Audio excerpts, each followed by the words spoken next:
music production, songwriting, everything right here in the studio. Let me start by introducing my guests for today. Let me start with my very, very, very good uncle, Uncle Ken Adi, who is host of Jazz on Joy and Ken Music Mix. Uncle Ken Adi. What's then? Pacho me Who de? me huye me das. Where the fufu na ngwa na mekwan na nyoma na ade. There be me di nyoma. Me di nyoma Kwame. Yes, boss. How are you? I'm good. How about you? Yeah, I'm not too bad, thanks. Yeah. It's been a calm week.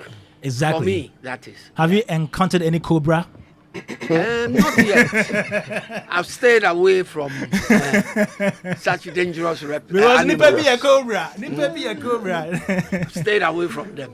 Great. Yeah. Good to have you back on air. Let me say hi to Kofi Boache Ansa Beats Menace, audio engineer, and he's also he does a lot. 1 man thousand. 1 man thousand. 1 thousand. Brad Kofi. Thanks for having me, man. Yeah. Okay. So, for the purpose of this show, let me call you Beats Menace. Beats Menace. Long time. Long time. Yeah, you just hide from me like that. To see my baby. What if you? Yeah. All right. Good to have you. Now let me go to my big boss. You know, he's one great producer. And also, he does almost everything: production to songwriting to video. No, sometimes I even wonder how he does it because he's more or less like a multidisciplinary creator, just like Beats Menace. And he's here. He's one guy who produced all those great songs with Kwame during that Chami days till he went solo, did so many great productions, and he's here. He's written songs for a number of artists as well. And I know him well. Right here with me is Daniel Kofi Amwating. Hey. And then the registered name part of Daniel Kofi Amwating, aka Kofi Ochami. He used to Yes. be Ochami Kofi. I said no. He's flipped the name. For clarity purposes. Yes. Yes, Welcome to Showbiz A to Z. Kwame, thank you so much. It's always an honor to actually get on this platform. Yeah. This same platform made me, so Yes, when you yes, call yes, me, I just cannot say no to Joy FM. Just coming It back wasn't home. in this room, but it was still the same frequency. Multimedia. Yeah. Oh wow. Yeah, Wow. yeah. Coming back home. The first ever Achabi song was played by Dadzie on Joy FM, February 14th, 1997. You remember the date? I never forgot that. That is Brebro by him. Gabi played it first, period. That's it. And later on that same day, Marco Kekumante will play it on his show, which was the After Drive. Yeah. Yeah, Wow. 1997. Charlie Wayebi, you've been through it from that time till now. You're still doing And great. still pushing it. Still pushing. I see myself as God's last miracle, I just try my best because when I wake up every day, he gives me a new assignment. So it might look like you're doing a lot of things, one person, too many things, but I listen to instruction. That's all. Great. For those who just know you to be somebody who raps, who sings, who releases songs, tell us about the songwriting side of you. Yeah.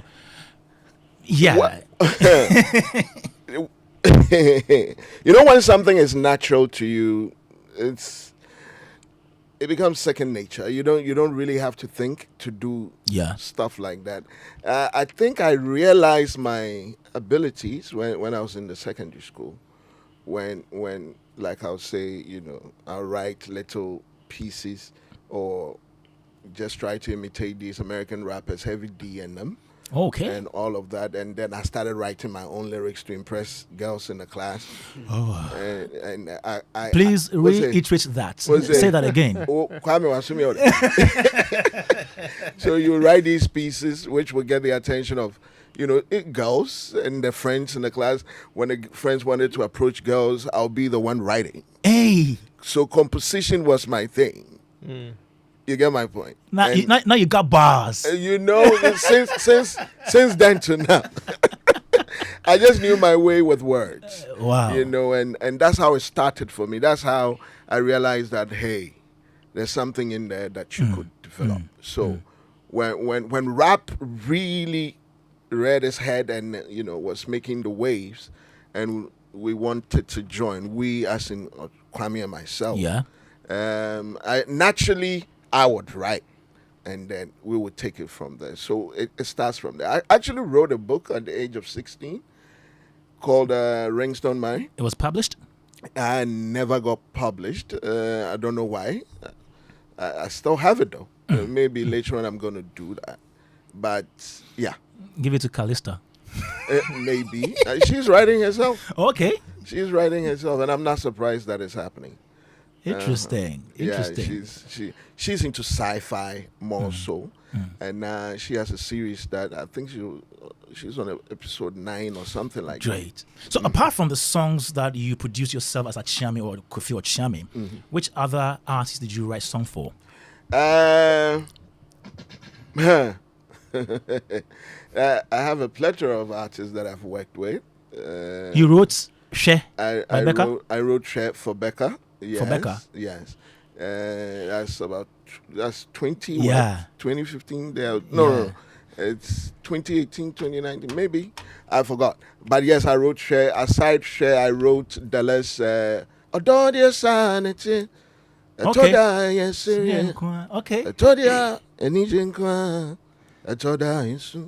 Then I worked with Ophelia Nyantechi on the Mini Po in Kebadabush. Yes.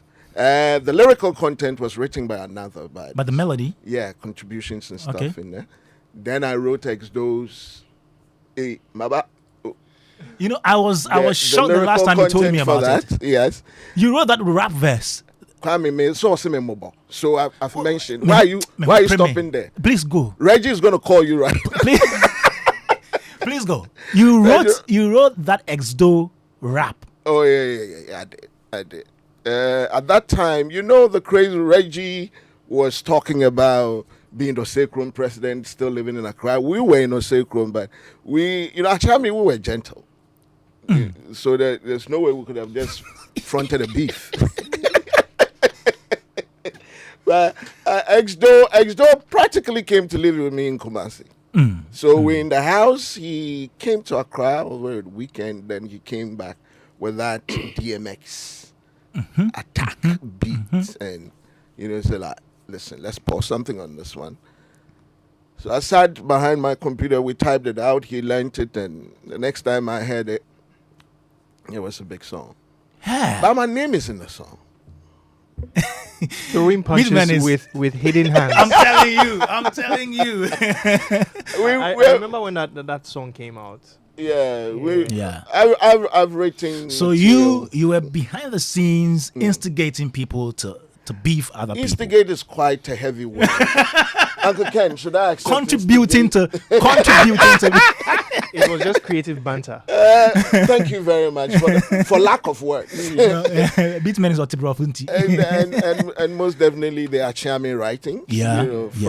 From the first song to the 5th album. Yes, a lot of songs. Wonderful. Now let's get down to it. So, what really makes how do you go? What is songwriting all about? What are the constituents? For you again, before I come to Beat Menace. Before you go. Well, songwriting basically, I see, it's called composition as well. Okay. Yeah. Even though composition entails more than just, and even what people term songwriting, sometimes the definition differs depending on certain situations or where you are actually asking from.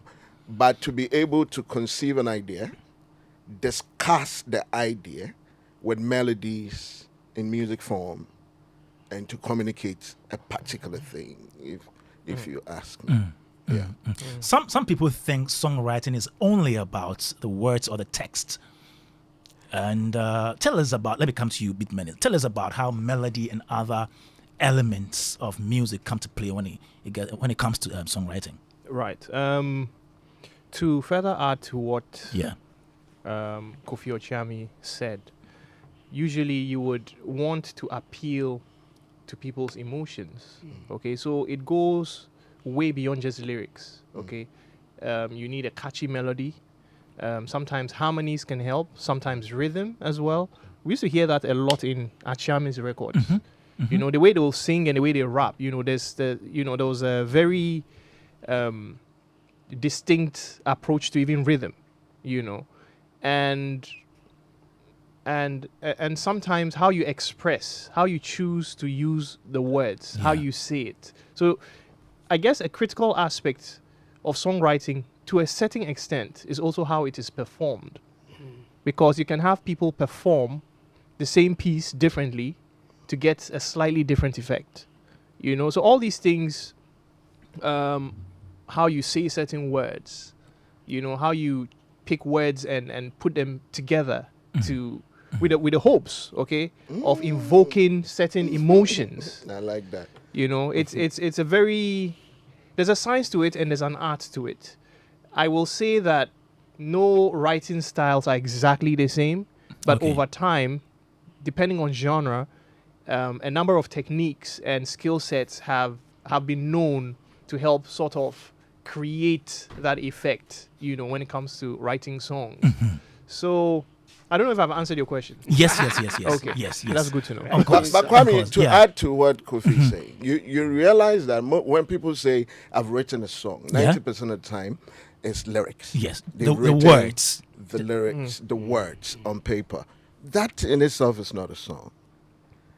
Now, when you're talking about a song, it entails the lyrics, what you're saying, the chords, the progression of the song, The musical aspect. the musical aspect of it. Now, when you play the progressions, what melodies are your words going to make over the chord progression? Now is forming to become a song. Okay. So when I say I've written a song for you, it comes to you in the form of a complete recorded material. Wow. Rhythm, progressions, melodies, sang, lyrics. Together, you listen to it as a playback, and then you position yourself to perform it. Let me be a bit controversial. Is rap music? Rap song? is not music. Is rap song? There's nothing called rap music. There's rap and there's music. There's rap. Okay. Is rap song? But you could say it's a rap song. Can we say rap is a song? Because It's with, a song with which the definition which contains rap. So it's you're a rap just song. talking about. You're saying that just the words wouldn't make it a song. You need melody, you need progression, you need all those elements. But if I write just words with rhythm, It could be a poem. yes, would that pass for song? No, a poem doesn't have melody. I mean rap. Rap Yes. doesn't have melody. So rap is not song. No. I guess It's No, a bit Kwame, technical, rap right? is rap. Okay. African, rhythmic African poetry Okay. by itself. You can rap without a beat and still get your applause. Okay. And you don't have to follow So, the music. so if I slot in a rap piece of work right now, I play it. It has no melody. It has no choruses. Just rap throughout. It could have choruses and you're still playing rap. Because you see, Kofi, let me clarify this. Yes. When the rap, mama, ho, po, po. Achiame. Where's the melody now? No melody there. It's rhythm. Yes. Rhythm, words. It's call and response. Yes. Then I rap. So then we can't call that particular So piece of you see, work song. what I just called You see- is the chorus of the song. Yes. But I'm not singing the everyday sofas, do, fa, so. Like- Even though I could find it on the keyboard and play da da da da da da da da da, da, all right. But then Okay. Kobe, I'm just trying to draw our attention to something, but you come in before. No, it's a These very minutes. important question Yeah. you asked. I love how he broke it down, Yes. but there's a flip side to the coin. Okay. The solfege we know, do, re, mi, fa, sol, la, si, do, all that, is universal. True. But it's also a reflection of a lot of Western Music. Yeah. musical ideas. True. And even African music ideas Yeah. to a certain degree. Certain cultures would have all 7, some would have 5, don't have as many. Pentatonic scales. But and then all you that. go beyond the Western tradition, you go to certain parts of Asia, and they have way more than 7. Yeah. They have the ability to express notes and melodies in between notes. Yeah. Right? Yeah. So now if we take a lot of the things that we have come to accept that sort of define the paradigm of what music business is, or what quantifies something as being melodic or having rhythm, you'd realize that a lot of these definitions are somewhat skewed to mirror Western tradition. Okay. The Western tradition. Okay. I'll give you a classic example. We had a lot of we still have a lot of melodic instruments traditionally, right? This is going back thousands, tens of thousands of years back. But we also have forms of music that are strictly percussive. All right. Okay, so if you take a typical African ensemble in a polyrhythmic setting, 12 drummers, one drummer just play Agbaja. 1, 2, they do tudum. All these things come together to weave in a complex tapestry of sound that will suggest certain melodies as overtones. So then this begs me to ask, is that purely rhythmic? There is melody in there. Perhaps not melody. Ensemble is purely rhythmic, and it's playing tones for the drums. Yeah. Especially that you cannot even find on the keyboard. Because yes, but even hang on.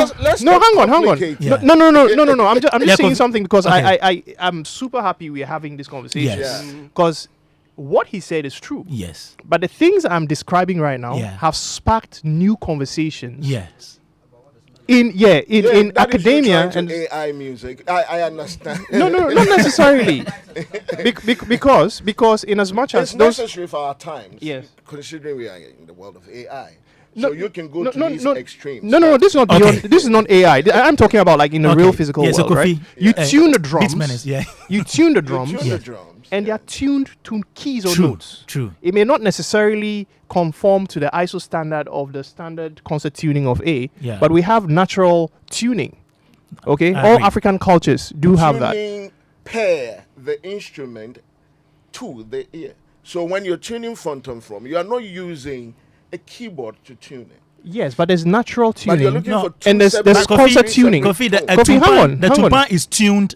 The low one is do. The high one is so always. Okay. Yes. You can find that on the keyboard? Yes. Do so always. Okay. So like I said, you're looking for two different tones. Yes. To be able to communicate something on the drum. Yeah. Two. Mm-hmm. Now, why are we complicating this issue? Okay. A singer. But the bell also has a resonant frequency, which can be traced to a key. So my point is. Oh yes, of course. My point is, in a polyrhythmic setting, in as much as a lot of the drums are considered rhythmic, which they are, they do produce melody when being performed. Perhaps not in the sense of looking at it from a traditional standpoint. Let me bring listeners up to speed with what we're doing here. So we're talking about songwriting. I just asked a question about what makes a song, and Kofi Kwame spoke about lyrics and melody, and I brought in the question about rap music. I know rap doesn't have melody, but Beats Menace is drawing our attention to new development, as in how even musical instruments that are percussions could even produce melodies. So that is a bit controversial there. But let's go straight to the crux of the matter, which is our songwriting. Now, so if I write only the lyrics of a song for somebody to put melody to that, would you call me a songwriter? Yeah, a lyricist. A lyricist? Yes. Usually the person who puts melody to the lyrics is the contemporary, or I hate the word urban. The urban term for it is a top liner. Okay. Okay. So when they say, oh, I'm a top liner, I may not necessarily have the skill set to come up with words that would compel people to feel or communicate a set, sets of emotions, right? But I have the gift of looking at words and having just the right melodic cadence to have those words delivered, to invoke a certain kind of feeling, in the listener. So some people can do both. Some do just one or the other, and it's perfectly acceptable. So if Chief Moomen, who usually writes poems, puts a script together, writes, let's say, the words for a song, he's a lyricist. He becomes a lyricist. Yes. And then the person who puts the music to it becomes the songwriter. The top liner is the one that actually puts the music pair. Okay. the content of the lyrics and what it's actually trying to discuss. Yeah. Wow. You understand? So the two of them can actually form a songwriting team. In fact, some of the greatest songwriting teams in the world were made up of people who either performed either roles interchangeably, or some were strictly for writing, but they knew that maybe Chief has a way with words, and he knows that when he pairs with you, you guys always create magic. So you over time, we've had a lot of respected songwriters who were usually duos or more than two people who sort of who kind of overlapped, with each other to write some of the greatest songs we know. Interesting. Let me come to Kofi Ochame again before I come to my uncle and then my small uncle. Uncles. Kofi Ochame. So take us through the songwriting process. Typically, if you are writing a song, where do you start from? Do you start from the words to the melody, or the melody comes first before you put the words to them? Well, how does it work? I'm going to personalize your question in order to your personal answer experience. it. Yeah. This is how I work. Okay. Usually, it depends on what I've been asked to do or what I've been inspired to do. And I walk into the studio with a blank sheet, plain brain, nothing, thinking about nothing really. But then I'll start off with the topic, what I'm going to discuss. Okay. One, what am I talking about? I'm going to find a title. Once the title is in, now it gets down to composition. It gets down to discussing. Okay. Who am I discussing with? Now the target for what I'm going to do is set. In which environment, in which event do I want this song to be played more, to be heard more? How is it going to serve? Which community of people is it going to serve? So I decided in the case of Share, it was a wedding song. So definitely I'm looking at what happens at a wedding, the couple dancing, what could the guy be telling the girl? Okay. What could the girl be allowing herself to be serenaded by? And these are informing what I am going to write, what I'm going to put down. In this instance that I described, you realize that you need to throw a lot of sweet words around. And that is where your eraser will become most effective, because you write something, it doesn't fit. you sing it, you say, it doesn't fit. Or you write it down and say, no, this one is too good for it, or it's too bad for it. Stuff like that. So through those processes. Now, once I have what I am going to say, now I'm looking for progression. The progression must touch, because it's a wedding song. It has to be lovely. It has to be light. I'd rather play it in a major than in a minor. Minor has a way of moody. That's sad tone. That kind of, So I'd rather go with the happy notes, the basic happy note. So if Chef, for instance, is a 145, I think. It's basic do fast and then la somewhere. Basically, the happy movement, and then once the chords are playing, I'm looking for the melodies. I use the keyboard a lot. I'll play a melody over the chord, then I'll fit the lyrics into that melody. Wow. Can I sing it? Will it fit? Is the key right? All of that. So you consider all these processes before you have a 5-minute song. So knowing how to play a musical instrument, as a songwriter, knowing how to play a musical instrument helps. You cannot write a song. Okay, let me be careful because of what you said. But to be a good songwriter, you must learn the rudiments of music. It's very important. You should know your movement. You should know. Wow. You should understand that. You could write very good lyrics that somebody could, a top liner, could also play very good chords to bring it alive. Like if it was described. Yeah. And you can play both. You can write the lyrics and you go on the keys, Elton John, find your progressions, and then you fit your lyrics, create your melodies and then create the song. So your music knowledge is very important in the songwriting process. Okay, still right here, Joe 99.7 FM. We're talking about songwriting as an art and a business here. in the Ghanaian music industry. And I have in the studio Kofi Ochiame. He is a producer, songwriter, an artist, a record label owner. He does almost everything in the creative industry, just as my good brother Kofi Boache Ansa, who is also known as Beat Menace, and he's an audio engineer that I have in the studio as well, Uncle Ken and Chief Moment. Before I invite my uncles into this conversation, let's look at the qualities of a well-written song. Beat Menace. Is it very subjective? Yes, it is. However, there are certain universal traits you would see sort of cut across a lot of songs. Mm-hmm. Okay? Universal traits you must employ. Yes, or should I say best practices. Okay. Right? I think ultimately the song has to touch people so that what you're trying to communicate doesn't get lost in translation. Mm-hmm. That's the ultimate goal, really, Okay. to invoke some sort of response emotionally in the listener.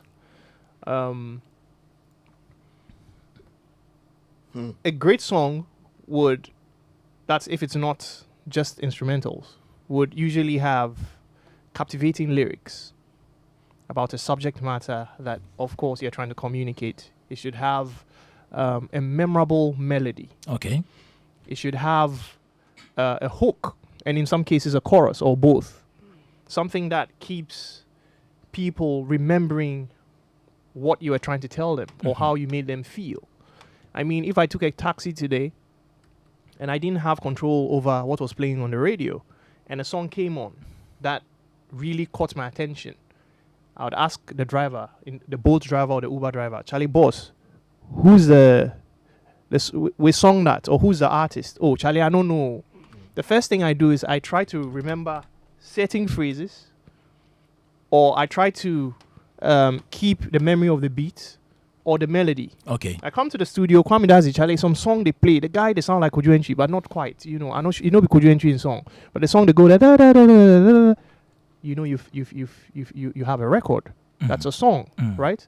So rhythm, a catchy melody, a hook, ideally a bridge, because a song should feel like a story. I tell people that if you listen to a song and you shut your eyes, you close your eyes, and you want to take it all in, it should feel like you're reading a very good book or you've watched a very great movie. Okay. So ideally, the arrangement should have absolute highs or absolute lows.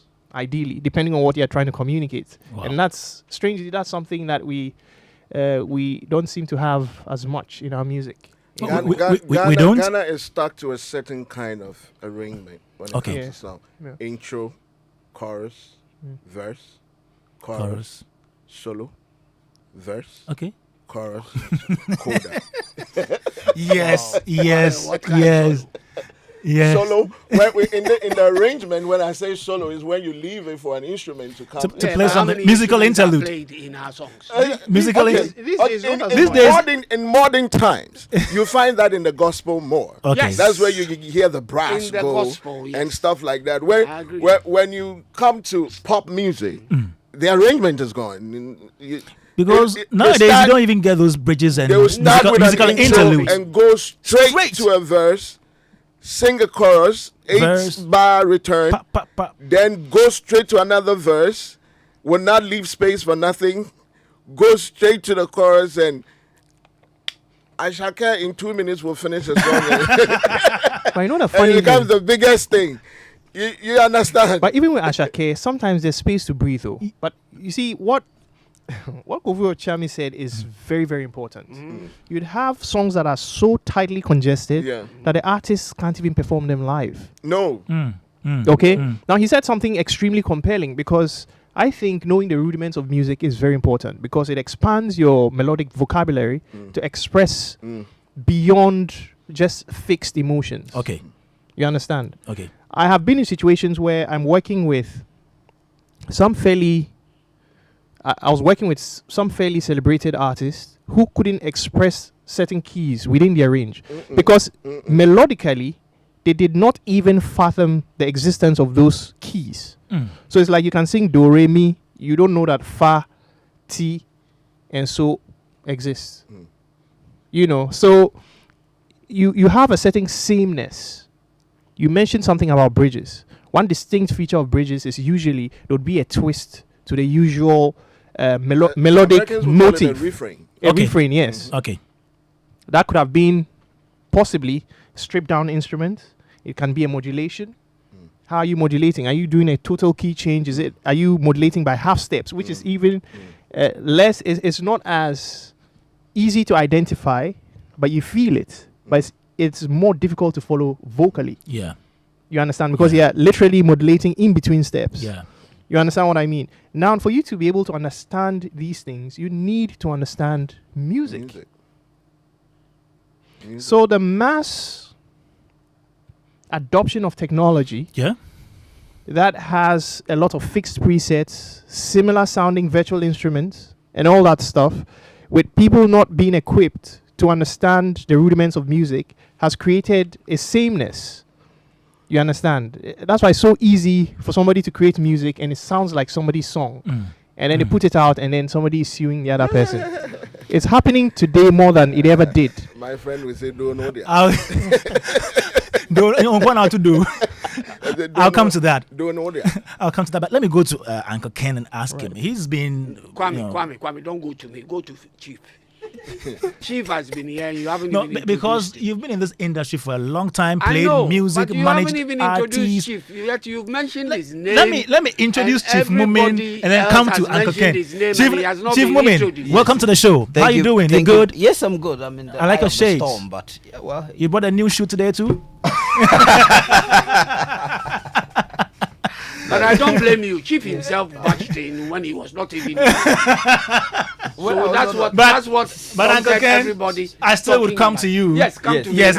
Now that I've made my point. Give him my due. Yes. Exactly. Now that, yes. Yeah. Now we know Chief is here. Yes. Officially. Kwame, this is a conversation. Yeah. That I would want to even stay out of and listen to these two guys. They will come back. But I want to know. Uncle Kawasa, this is a conversation that I want to just stay quiet and listen to them. To these two guys who are into music writing. Technical side of it. Yes. And know, like Ochami keeps saying, the rudiments. Yeah. It's very important. Yeah. But I would like to ask them a question before I continue. Don't worry about that. Folks, what's the difference between a song and a tune? If you answer me, I will then continue with my submission. Well, a song is the complete form of the idea, which you start with, and adding melodies and rhythm and lyrics and creating a piece which can be played back for the purpose of it, why it was conceived in the first place. My understanding of tune, which I think has also been used to describe a song, is in the technical term. If you put me in the studio and you're talking about tuning, is the one Kofi was talking about, getting the keys to sound like the phone. I think, in my understanding, over time, especially in a lot of contemporary settings, the word tune has been used as local slang. For song. But usually and traditionally, it was usually used for instrumental type music, especially associated with jazz. Oh, okay. Even especially what? With jazz. Yeah. With jazz. Beat. Yeah. Okay. Yes, sir. The beat. Beat menace. Yes, sir. Thank you. Yes, sir. Because my finding about the difference says that you can sing a song but only hum a tune. So your definition, when you brings in, makes me feel more comfortable, because with jazz, for instance, you can hum. Uncle Ken, don't forget that it's basically a matter of jargons, because even songs have been called numbers. Back in the day. Okay. Numbers. Back in the day. Cool numbers. Cool numbers. That's very that's very so true. Basically, it's the same thing. It's just I did a jargon. I did mention something earlier about songs that are considered great songs usually having a memorable melody. Yeah. That makes it a Recallable tune. melody. Yes. Records. A recallable, yes. Easily recallable. So that makes it a tune. Right. Okay. And I give the example of sitting in an Uber or a taxi and coming back and humming it. That's a tune. You know, so I mean, ideally, a song should have the makings of a song should incorporate elements of what you'd consider a catchy tune, All right. or like you said, a recallable melody, among other things. It's like to have a fully functional car. Kwame, sing me your favorite song. I want to prove something to you. You are too musical. my friend. Okay, let me go. My favorite. Da- Dana say Dana. That is too say. musical too. But commonly, if you ask anybody for their favorite song, they will jump to chorus. 90% of the time. That is why I'll start with a catchy chorus. Okay. The chorus comes to The mind chorus easily. must get you. Okay. Must get you. So when you hear the song in the taxi, you can leave with the chorus. All right. And once you sing the chorus, somebody can lead you to the real song at the radio station, or the person being a DJ could actually pull it from the collection. So me, the most important part of it, usually I'll spend a lot more time perfecting a chorus than a verse. Not to say that I would just write anything for a verse, but you ask me, I'll go there first. I'll color it, I'll paint it, repaint it, break it down, rebuild it, and make sure that it's coming off the tongue easy. And you don't have to be a musician to be able to learn it. And I'll picture somebody washing and singing. Would the person have to stop washing and sing your chorus before they continue, or they can wash and sing along? Right. The easier, the better. The better. It's Wow. Continue from Uncle Khan. Uncle Khan didn't finish. He didn't make his submission. Oh, but let them go. Okay. Into the free Okay. music. Yeah. I wanted to add something. I don't want to rush the conversation. Yes, because we are building But up gradually. The point he raised is very important, especially as part of the business of music. If you look at the top 100, top 200 charts in the world, especially for a lot of commercial music, Yeah. they have rules because airtime is expensive. Every hit record would usually introduce the chorus within the first 30 to 45 seconds of the To song. grab your attention. Okay. Wow. It's one of several tricks in the bag that songwriters would usually have to pull out to ensure you have a hit record. Only a few people, and usually these are very commercially successful, serial commercially successful pop stars who can break that and get away with it. Like Beyonce. Beyonce can choose to put a chorus after 60 seconds. Okay. If it's a Kofi, nobody knows from whatever, and you're They're lucky to listening even the make song it. within 60 seconds. Don't If they even don't- playlist it. Yeah. Don't playlist it. If you don't catch them within 60 seconds, Forget it. 60 seconds is actually even pushing it. Most of them is between 30 and 45 seconds. Try it. Yeah, I mean, just any song that's like a global hit. Yeah. Time it. Between 30 and 45 seconds. You should hear That's the where the chorus or magic the hook. happens. Yes. Uncle Ken, Yeah. what do you make of the quality of songwriting of our songs today? Hey. You know, because you've played songs from way back, Yes. and you listen to Kwame, our songs now. You see, when it comes to today's songwriting, I do not like to be judgmental Okay. because I've been told and schooled by people like Sadiq, George Quay, and other people who passed through this show. Yeah, that's That music is generational, and that with every generation comes the sort of music they enjoy. okay. And I tend to believe that. I tend to believe that because if you come to me, I grew up in a generation where there were no controversies about who a songwriter was, who a lyricist Lyricists. was, who a composer was, who was an engineer was, who a mixer was, who all the people that partook in the making of a quality song were. There were no controversies because back in the day, if you bought an LP, everybody was listed. Thank you, Kwame. Thank you. Back in the day, the greatest joy I had, especially in my time in the UK, is on a Friday walking to my favorite record shop on Shaftesbury Avenue, buying the imports that had just arrived, maybe 3, 4, 5 LPs, going home, settling down, having a drink, putting one of the songs on my turntable, sitting back. Placing the stylus on it. Thank you.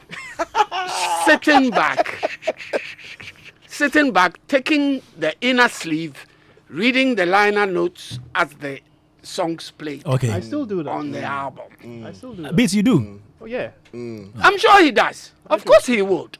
We Because the that ordinary is- people will not do. We the It ordinary depends on people. the artist he's listening to be able to do that. These days, they don't even care. They don't, Yeah. That's what I- they That's don't why I list don't it. want to talk about today. Kwame, you talk about they today, don't- not me. in Chief all will my- talk about today. Okay. In all my radio life, Yeah. one of the things that there's a particular person that he just liked me for was the fact that I'll play the song.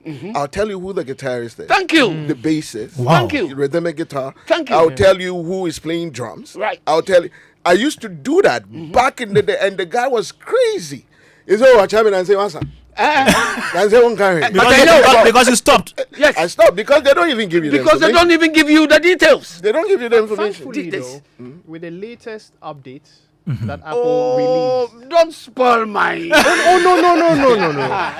No, I mean, hopefully. Uncle Ken. Who's the wow, me? How do how? Because me be When market, how? I think hopefully, Yeah. let's pray Yeah. or let's hope or wish that this becomes an issue of the past, because it was something that used to worry me. Okay. I know Spotify, which is the largest platform for But you're streaming giving music. solutions, Yes. But let me finish with Okay. my. Okay. Uncle Ken, finish. He didn't Kwame. land. Please land proper. You have never experienced, and you don't tell me you have. You've never experienced that Euphoric. euphoric. I haven't. Sitting down, Yeah. listening to a record play, and reading the liner notes, knowing who's on bass, who's on percussion, who produced, who mixed, Where it was recorded. where it was recorded, the dates, every little detail of how that recording was made. And you're listening to the recording, and if it's a good record, Charlie, there's nothing, no feeling like that. It allows you to actually go to the concert and look for the drama. Thank you. Not the singer. Thank you. Because that drama in that studio has been doing magic. You've Yes. been listening Yeah. to records, so Yeah. you're a fan of the drama or the bassist, So eventually, whenever those musicians advertise a concert, you want to go there Yeah. and watch them perform. Yeah. I've always said that I don't go to concerts where musicians prance about on stage like I don't want Can to. I see your hands in the air? You just have, you want What's to it go- there? What's it there? What's it Thank you. there? No, that's not for me. I didn't grow up in that era. That's not for me. I want to go into a concert, sit down, like Kwame just said, watch a drama, Coffee. for the experience. Yes. roll his drums, his brushes. You You want know, to see Jimi Hendrix set his thank guitar you. on fire Set his guitar on fire. and still play I it. want to see people play. So the difference is when I tell people that I am not a disc jockey, I'm coming back to that. Okay. That they don't understand. On my shows, because my shows are classified as specialist. Yeah. Yeah. So on my shows, if I'm playing a jazz track, I can tell my audience who's on bass. Like Kwame said, Kofi said. like Kofi said, sorry.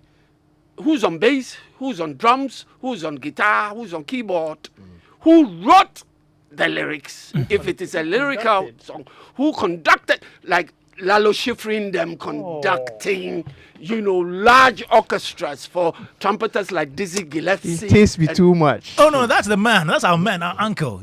Our good old uncle. So you see, when it comes to music, it is how you are groomed into accepting music. So that's why I'm saying that I'm enjoying the conversation with, when it comes to lyricists. Marvin Gaye wrote Let's Get It On. Yeah. Everybody knows, Let's Get It On is by Marvin Gaye. Nobody knows that his producer at the time was a co-writer. Was a co-writer. Michael Jackson. When you are describing certain musicians, you describe them as singer-songwriters. Yeah, singer-songwriters. Because they also write. They are performing artists who might not have written the songs. True. That's true. But perform the songs. Kwame. So when we get into the conversation about songwriting, and I chanced upon a discussion that I don't know if it was you. I see a lot of your posts on Facebook. Yeah. You are very controversial on Facebook. I chanced upon a discussion about Kwame Eugene and Mr. Drew's and case. Mr. Yeah. Drew's thing, you know. And reading through the comments, I was intrigued. Kofi, can you imagine that certain people were saying that, it's not important to mention who wrote the song. I'm the only person who writes songs for people. Yeah. I mean, but everybody has people writing songs for them. If you look, beat George Benson. Yes. Is a jazz artist. He's a guitarist. Okay. He writes songs himself. Still breathing. Yes, and if you take one of his most popular songs on this earth, which is Breathing, like you just mentioned, people don't realize that Breathing was not written by George Benson. Yeah. People don't even know that Breathing was not written by George Benson. Who wrote it? Breathing was written by some Bobby Womack, who is a singer, songwriter. California Dreaming. Yeah. Bobby Womack wrote Breathing. But Breathing was not even first performed by George Benson. It was first performed by a Hungarian guitarist, Gabo Zabo. Wow. Who is a solid guitarist. And these people, whenever they are putting their songs out, they make sure they give credit to whoever wrote the song. Okay. They don't claim it for themselves. Yeah. They make sure that whoever wrote the song or whoever a co-lyricist was is mentioned. That's all what we need. Giving credit where credit is due. Thank you, Kofi. We need to make systems work. All right. One of our listeners just sent in this one. His name is Levi Corsa, and he says, in simpler terms, a tune is the music itself, while a song is a combination of music and lyrics. Thanks for the great show. You can also send in your message. You wanted to put it that way. Yes. No, Chief. Yes. Okay. Let's get to Chief. Chief, what do you consider a well-written song? You are a consumer of music or songs. I will not restrict myself to your question. You divert. Because there's been a buffet of discussions. So you want to start from somewhere. So I'd like to have a bite at the cherry. Please do. There's been a lot of interesting things said. And I must also say that it's true education. It's been quite illuminating listening to these stalwarts. And I add Uncle Ken in the mix because he's seasoned in his crafts, after all of these decades. Exactly. So I think there's been... and I want to start with, I think, a very fascinating point that Beat Menace was making about our understanding of what melody is. We have the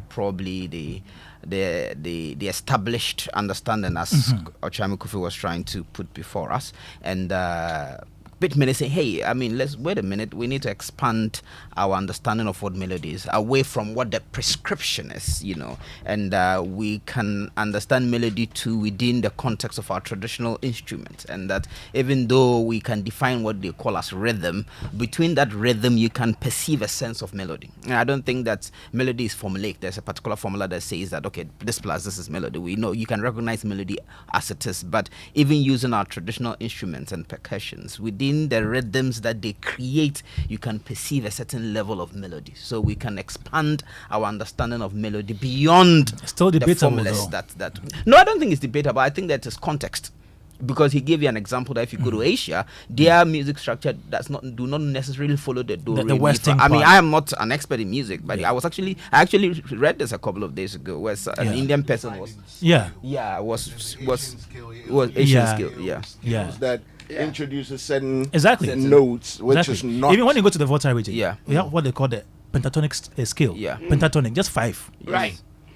But Fela played pentatonic. Yes. So the idea that our understanding of what music, rhythm, melody is so diverse because the human expression is rich that there will not always be a particular standard to adhere to, and that those standards would vary from cultures to culture, and every culture must determine for themselves, what constitutes a sense of melody. At the end of the day, it is extremely subjective. If you go to northern region and you listen to sometimes the kind of chants that they do, I mean, how would you define that? When you listen to Kina Yusoba and the fast-paced way in which he even presents his words. I mean, you ask Ochame what a rap is music, right? I would even go and extend and argue that you can listen to some kind of rap and perceive some kind of melody within that flow of the rap. Perception is not reality. No, but all of this is perception. Perception is not reality. You cannot attach an objective reality to what melody is. I know there is melodic rap. Yes. People adding melody. And I know Kofi and Kwame used to do that as well. They would put some melody on the rap. That is there. Yes. But raw rap is raw rap. Yeah, but my point is that even within that rap, I get you. In a sense, there can be a perceived melody to it. So the point I'm just saying is that the discussions, I mean, like all things, can be expanded, and there's a lot of nuance. There's definitely no straitjacket. But to the point of, songwriting, fascinating, because I've had some dabbling in songwriting because of my recent foray, not recent, right, into musical theater. Hey.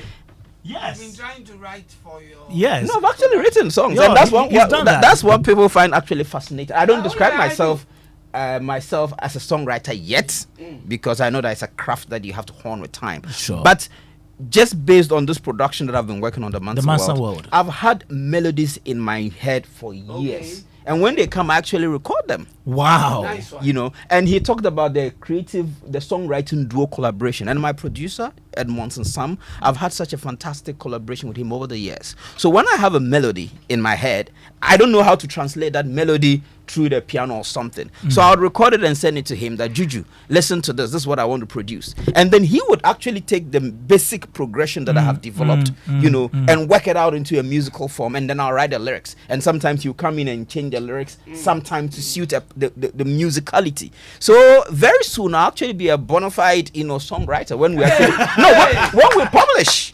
Because in the Mansa World, I have not less than about 10 songs that I have put together.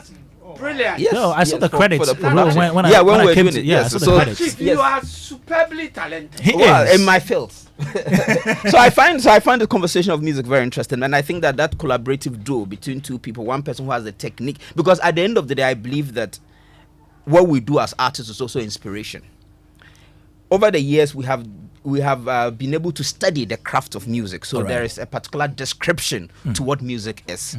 Understanding that description can inform the quality of music that you produce. But there are people who, understanding nothing about the technique of music, can still produce fantastic music with all the elements. They'll produce music without knowing that this is the chorus, this is the verse, this is the bridge, this is the whatever that we have. They are just creating out of inspiration, and you can take that creative piece and describe it. So there's an inspirational part to what the production is. But I want to talk about the tradition of songwriting that we have come from. All right.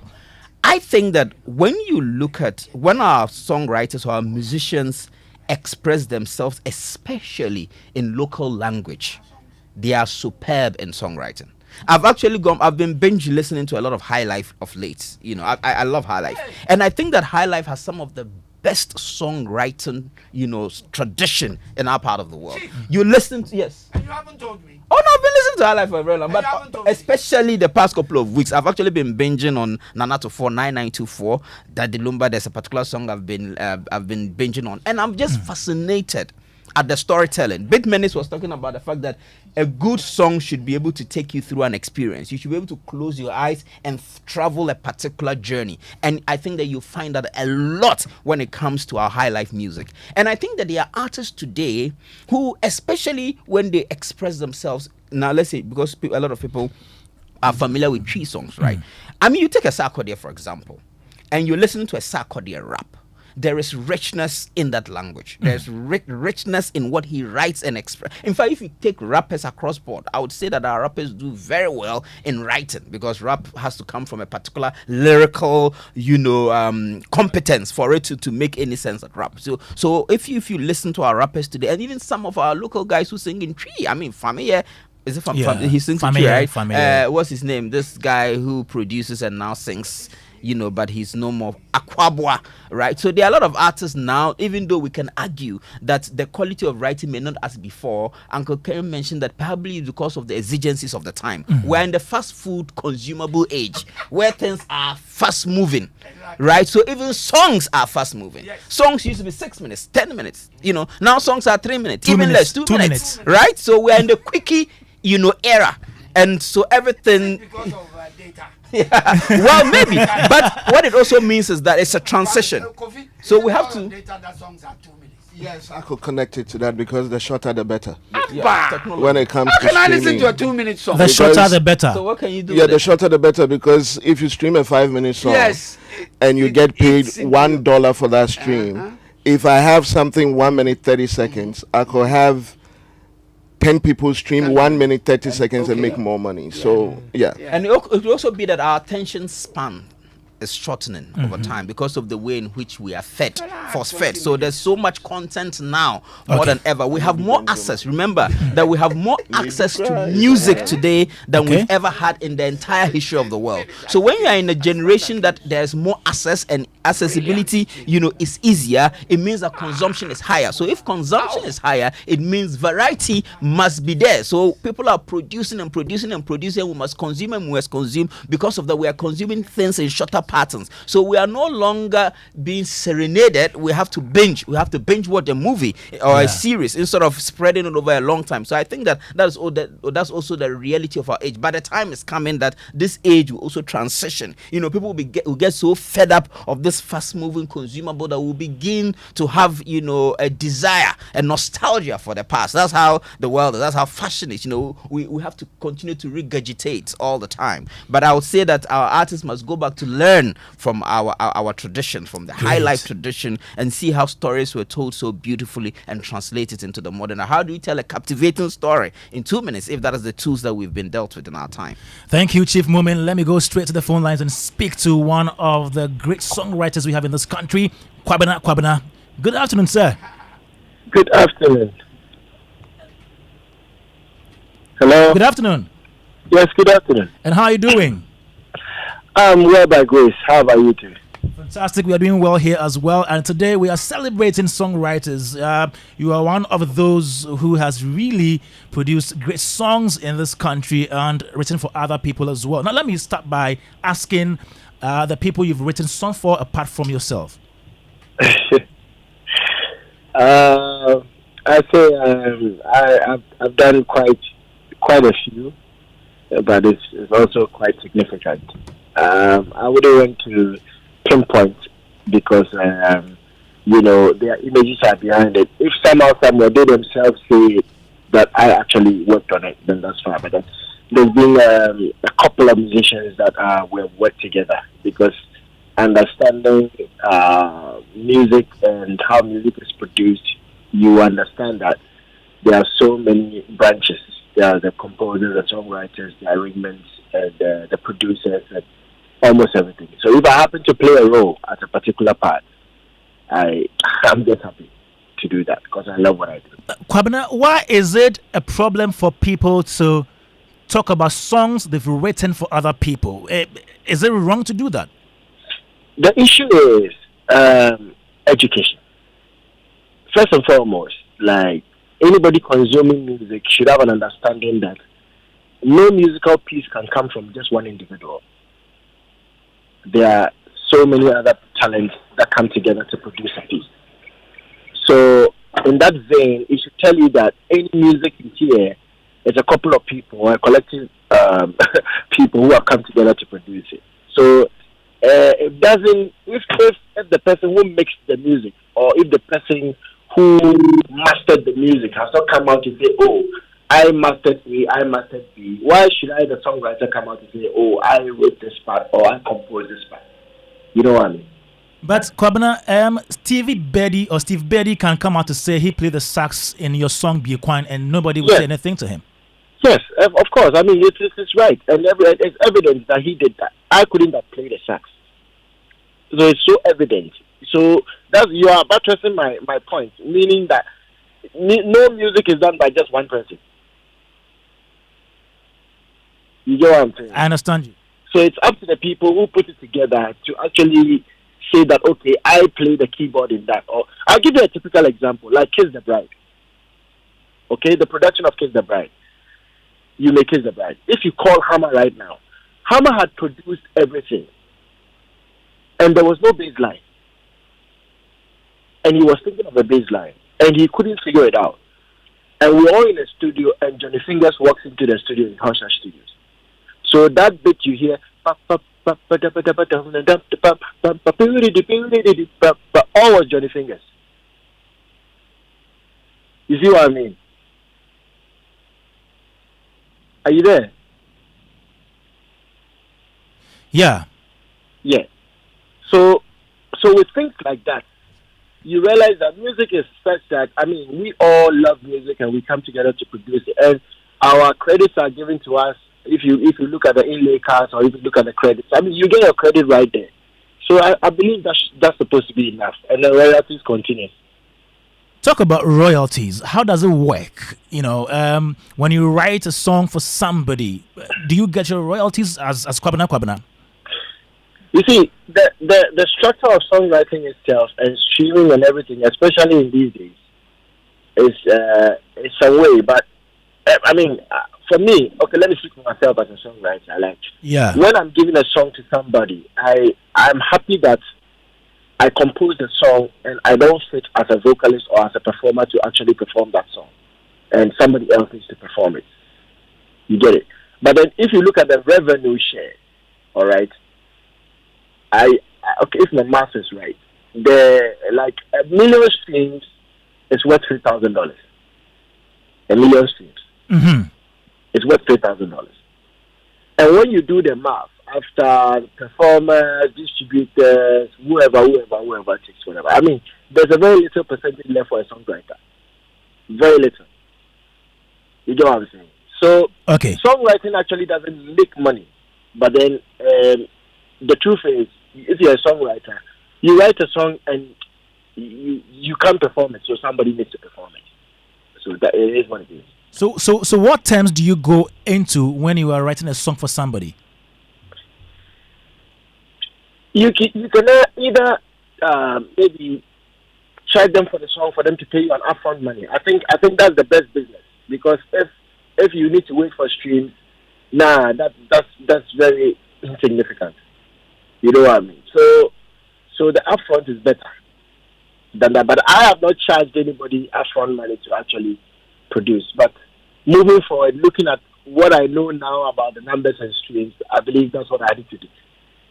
So all the songs you wrote for them were for free? Yeah, kind of. Yeah. Wow. Now let me talk about the craft or the art of songwriting. What do you call a well-written song? Wow. Okay. First and foremost, a song is made up of melody and the instruments and the lyrics, right? Yeah. So any song that has all these elements is classified as like a song. But then again, if you want to think about all these things, Charlie, it's a gift. It is a gift. Wow. And I mean, there's nothing to describe again about that. Because I don't remember a moment in my life where I said, oh, today I want to write a song. No, there's no such a moment. It comes as a gift. So you don't set out to write a song on any theme? No.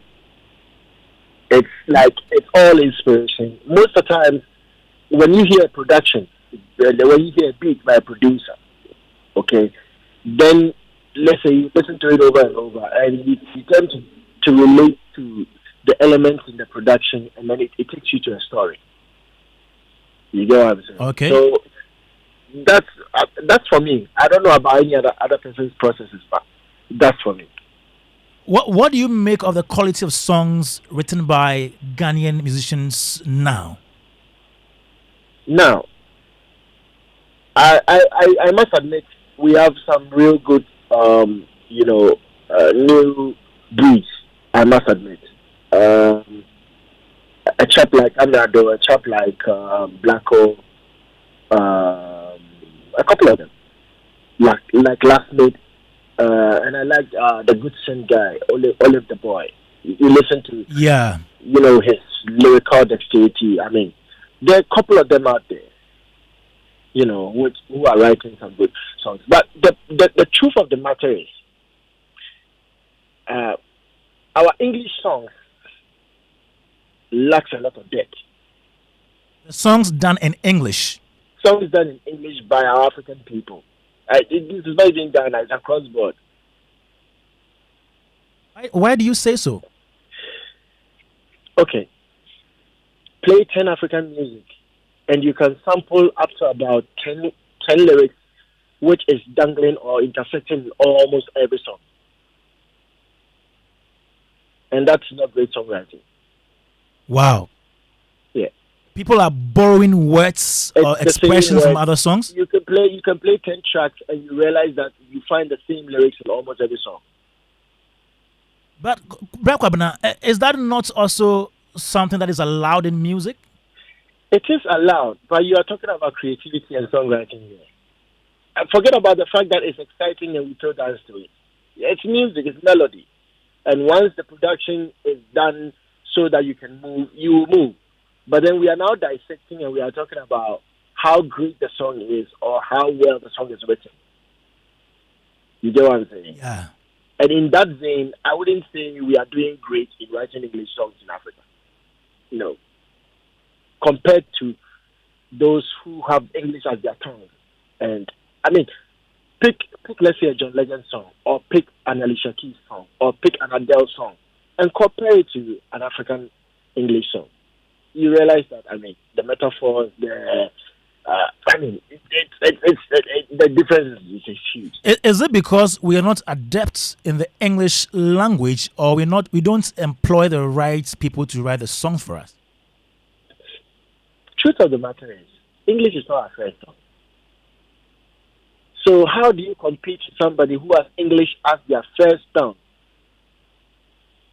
You get what I'm trying to say? I don't think Adele can write a song in Tree better than I can do. You get what I'm trying to say? Or St. John.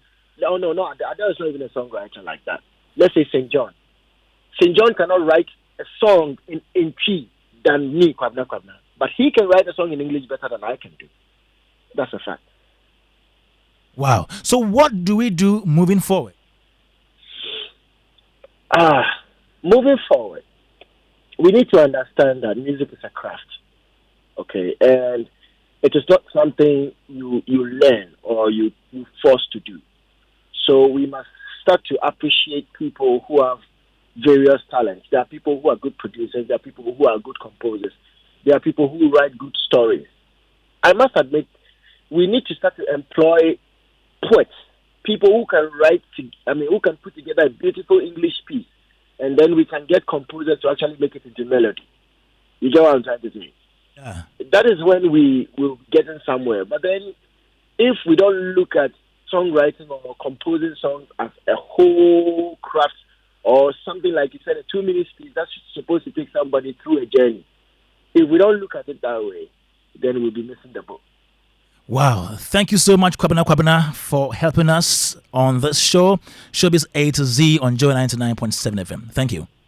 My pleasure. Thank you so much. Enjoy your afternoon. Okay, so that was Kwame there. He is a songwriter, high life musician here in Ghana, and we're still here talking about songwriting as an art and a business. Very soon, we'll be getting to the business aspect of this conversation. Joy 99.7 FM, stay on.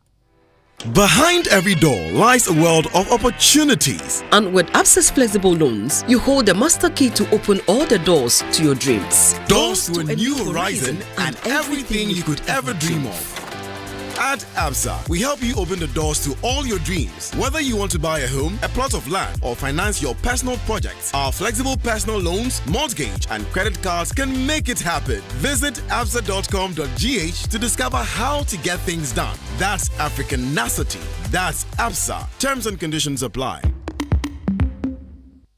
How do you solve a problem like Maria? How do you solve a problem like Maria? It's the happiest sound of all time. For one day only on the 14th of October, Arab Productions and Bana Raka Consults presents Rodgers and Hammerstein's all-time family favorite, The Sound of Music. The place to be is a National Theatre. There'll be 3 shows. First show, 12 p.m. Second show, 4 p.m. Third show, 8 p.m. Come see all your favorite stars on stage. Clemento Suarez, Elvis Crystal, and Na Ashokor. Tickets are selling for 150 cedis regular and 250 cedis VIP and 500 Ghana cedis for a family of 4. Ticket outlets are Airport Shell, Max Mart 37 and ANC Mall, Habil's Couture at Gano and the front desk of Joy FM. For more information, call us on 057 08 01119. Sponsors: Stanbic Bank, Trans Global Logistics, DPO, Awake Mineral Water, Jabali, Mellow Drinks, Habil's Couture. Media partners: Joy FM. The hills are alive with the sound of music.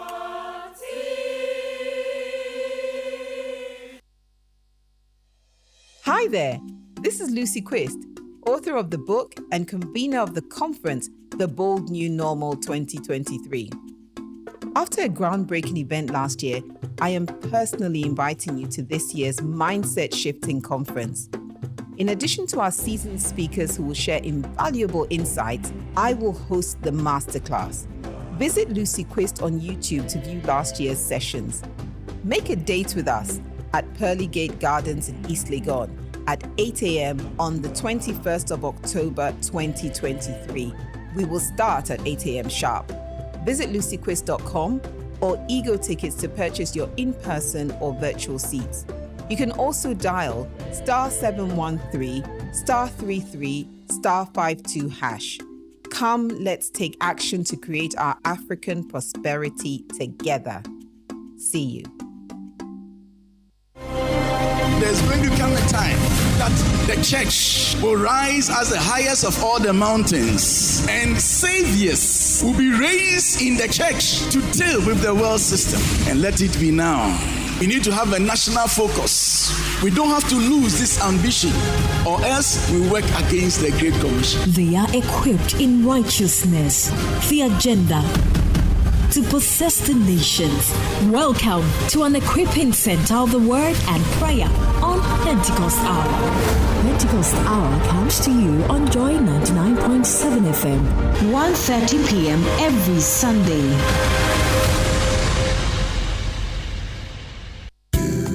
Gripping conversations, business opportunities, and inspiring life stories in the engine room. We have it all. Tune in to Springboard, your virtual university with Reverend Albert Okran, this Sunday at 7 p.m. on Joy 99.7 FM, Facebook, and YouTube. Catch the repeat telecast on Joy Prime every Saturday at 9 a.m. Sponsors: Enterprise Group, MTN Pulse, UMB Bank, and Central University. Media partners: Joy FM, Joy Prime, and Graphic Business. Springboard.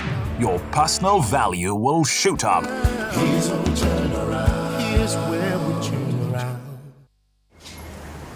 My man, I heard there's a new app on the streets that does it all for you. Ah, really?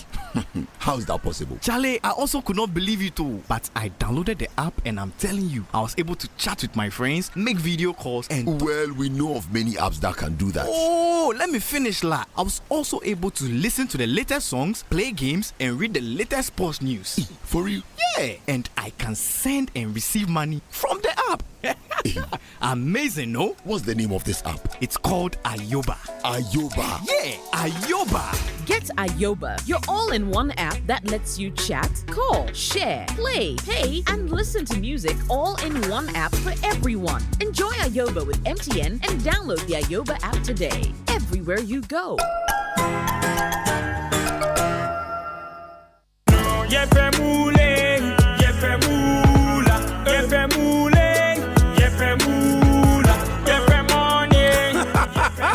Introducing Pick 4 from Game Park Games, the easiest lottery to play and win. Pick 4 numbers from 0 to 9 up to 3 times a day to become one of our daily winners. More moolah, more power. Play online at www.gameparkgames.com or dial *946# to play. Game Park Games is regulated by the National Lottery Authority, not for persons under 18. Play responsibly. Pick 4 from Game Park Games. More moolah, more power.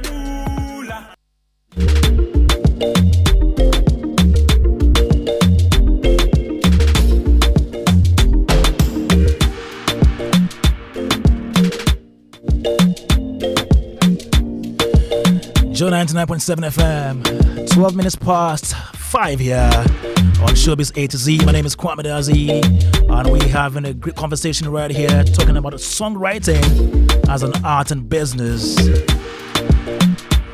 And this show is brought to you by MTN everywhere you go on a Superstar Multi-Fruit drink. In the meantime, you know we all have those days when you are low on everything: energy, time, cash, and even airtime and data.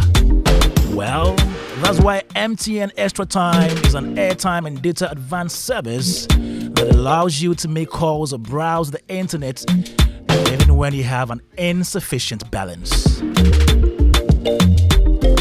All you have to do is to dial *506#, *506#, and go through the prompts and select the amount of airtime or data you need. It's more than simple. So doing your favorite things on MTN means you don't get interrupted even when you are low on airtime or data. So please remember, terms and conditions apply.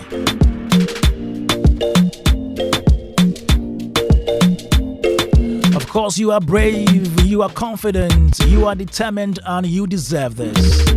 Treat yourself with a bottle of Puma drinks. Yes, Puma drinks are specially made for you. So enjoy Puma drinks in cola and orange. Puma drinks got you and your whole friends and family covered.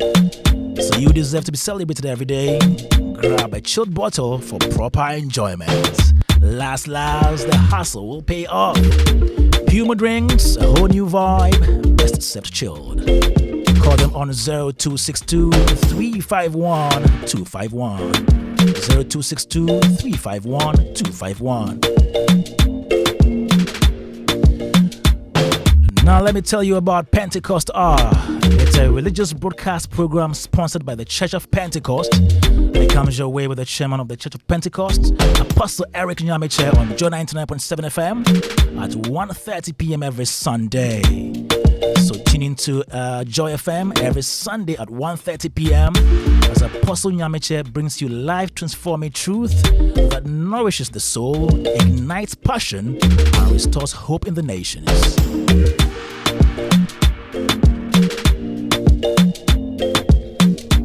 Still here on Joy 99.7 FM, Showbiz A to Z. My name is Kwame, the show produced by Philip Nye and Anita Tay. And we're back to talk about songwriting. Earlier on, you heard submissions from Beats Menace, audio engineer Kofi Ochiami, producer, songwriter, and artist Uncle Ken. He's a host of Ken's Music Mix and Jazz on Joy. And then Chief Moomin is a poet and a playwright. Still here on Joy 99.7 FM. In the meantime, I have some of your thoughts right here. Let me read them. So David Foster says, so this one is from Na Usu says, David Foster is a well-acclaimed songwriter in the US.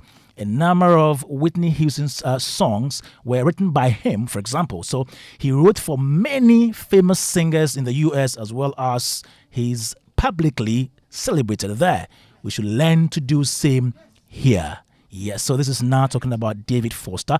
Now let me move on to this one from Seth from Lashibi. And he says, I totally agree with Uncle Ken. In the days of Osibisa, I knew Mark Tonto, all right, but I am always fascinated by the drumming of Kofi Aivo and his whistle blowing and the keyboarding of Kiki John. Those days, unapo. All right, Joy 99.7 FM Showbiz A to Z. Now, earlier on we heard Kwame on air talking about his side of this whole songwriting thing, mentioned something about the language bit. And he said that it appears those African, musicians or songwriters who try to write in English don't really come out as, they don't produce better or well-written songs because of the language. Let me quickly take your opinions on that. Let me start with you, Uncle Ken, before I come to... I honestly disagree with that because I think that some African musicians have been able to blend the languages to the extent that they've made inroads. Okay. In international appreciation of their songs. I'll give you an example. Lokwa Kanza from the Congo. Okay. Okay? Yeah. Lokwa Kanza is an artist, and a couple of weeks ago I was sitting where you are sitting today on my show, African Source, and I played a song by Lokwa Kanza, and the song is titled Don't Tell Me You Don't Know. And he sings that song in English and his native Congolese sound. And everybody loves it. The number of people who sent me messages to even repeat the song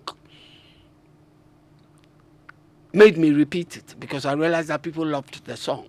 So it is not every artist who does not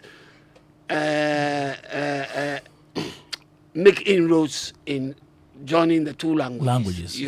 I think it works perfectly for some people. Other people, it does not. Okay. And I would not begrudge him on that. Okay. But Kwame, I like to make a very serious point about music production. And that is to say that anybody who wants to make inroads, and particularly African musicians. All right. If you take Angelique Kidjo, she does not have a problem with people writing songs for her to sing. We need to stress that. You cannot be a musician. She's a singer-songwriter in her own right. Yeah. Okay? Yeah. But she accepts songs written by other people for her. Salif Keita, he does the same.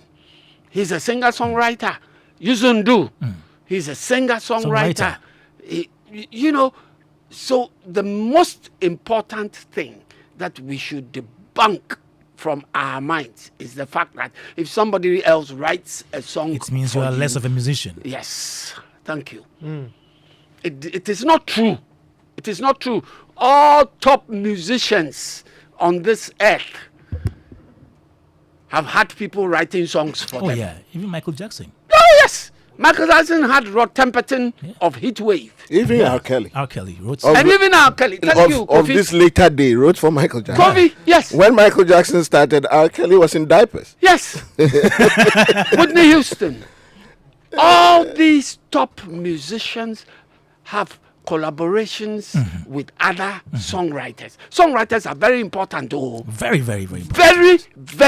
Very important. Where the system works. It's a skill by itself on its own. It's a skill. Like Kofi will tell you. Specific people. Yes. Play a role. Yeah. But in our part of the world, people have belittled them. People have belittled. They're always in the background. Because of perception. Yes. Because the audience will throw it back at you that you are not good enough to write your own song. You can't write your own song. You give it to people to write for you. So even when they know they are not skilled in that area, they force to write, to do what is not right. just to please the audience. And that is where I agree with Kwame when he actually touched on the bit of education. Right. People must be exposed to some of these things so that we all have the same understanding, we all on the same wavelength, and therefore we can actually function together, knowing that, okay, A does this, B does this. Like, I heard your rant. Yes. On my way here. Yeah. Nana Boateng is one of the biggest lyricists in this country. Yeah. He's written lyrics for a lot. But how many people know him? Artists. Do you understand? We called him. He said he's not available today. How many people know him? I'm not sure a lot of people know him. People don't even know Nana Boateng. No. They don't. But he goes across board. When you mention gospel artists in this country, 90% of them have performed material written by Nana Boateng. And he's not even celebrated.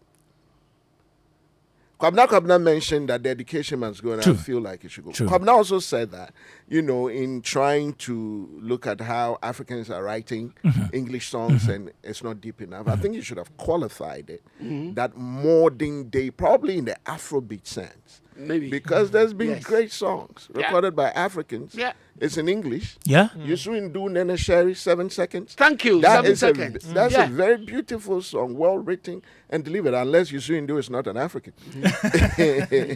You see, so in the haste of trying to make the point, I think he misplaced a lot of stuff, but he should have qualified it and said that in the Afro, because seriously, I listen to Afrobeat a lot because before Ghanaians, they have this big water they will put you in. Yeah. They'll tell you that what don't you. You understand? I don't want to fall in that water. So I do my research continually every time I'm listening to new material. Okay. And Afrobeat and what they are saying.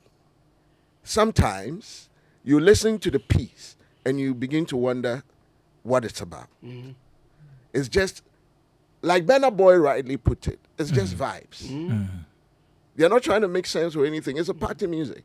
So if is what is going to get the people all hyped up, he would say that for 2 minutes and it's a song. Jamaicans vex. I saw these Jamaican artists, just roaring at the Afrobeat music, saying that it doesn't have content. It doesn't contain anything. So maybe on those lines, Kwabna is trying to, draw that inference that, listen, these people are not saying anything and we should be mindful and careful. Right. Okay. Kwame, just to end my submission. Uncle Ken, yeah. I find it extremely dehumanizing to say the least. Okay. When a particular song that has been covered by another artist is attributed to that artist who has covered the song. It becomes the song of the artist. Yes. I know. I find it very dehumanizing. Others must always go back to the original. I'll give you an example. I was on my show, Soul Serenade, and I played a song, and even before I could come back to tell the listeners why I played that song and who it was by, somebody sent me a message. The song. Okay. Somebody sent me a message and said to me, Uncle Ken, but the original of the song by Barry White is the best. And I said, wow. Yeah. So when I came back to let the listeners know who the song was by Billy Joel. And it's Just the Way You Are. Okay. You know that song, Just the Way You Are. Very popular. Billy Joel wrote that song in 1977 on his album, The Stranger. Barry White took the song the following year and rearranged it, took it into a soulful mood, and made the song bigger.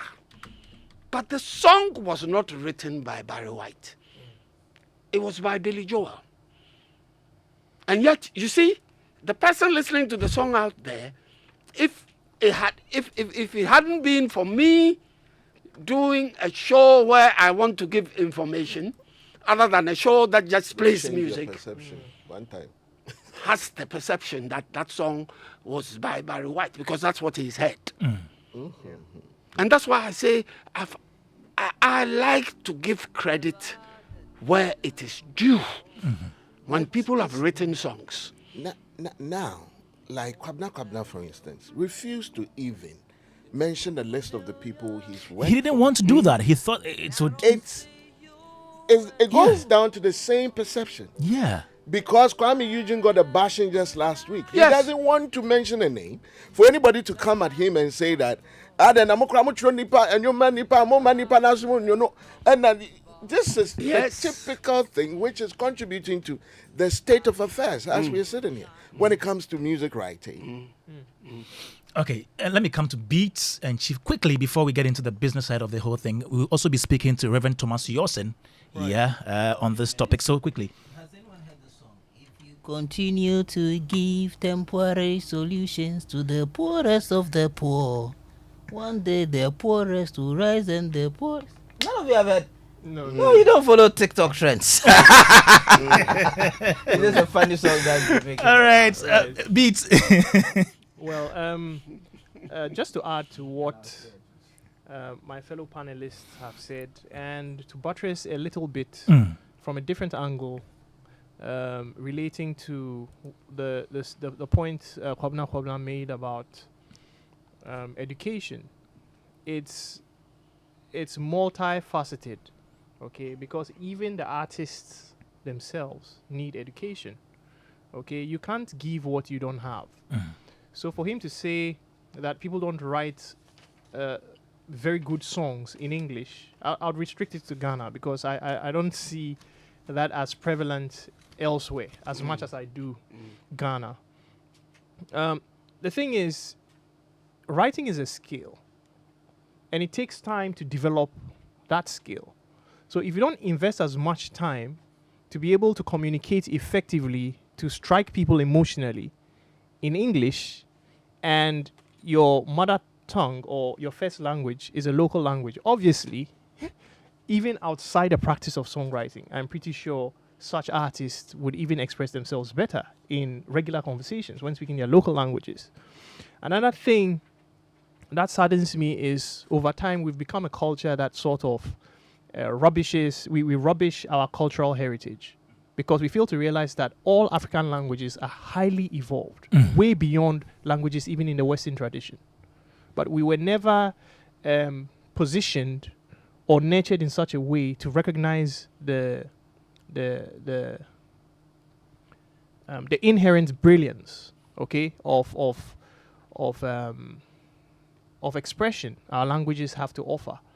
You know, a lot of our languages, even in spoken conversations, you're just speaking poetry without even realizing it. Okay. You know, and I feel, or I wish, we would have policies, you know, targeting culture that would sort of amplify some of these things. The cultural policy is in the making. Yes, I mean, I don't know who made a point, but somebody mentioned something. We'll come to this conversation. It's something that rubs me off let's in not a go very there funny now. way. But someone made a point about, I think it was probably Chief, who said he was listening to a lot of High Life songs. Yeah, earlier on. And He said you that. know, I can't. He added recently. Recently, okay.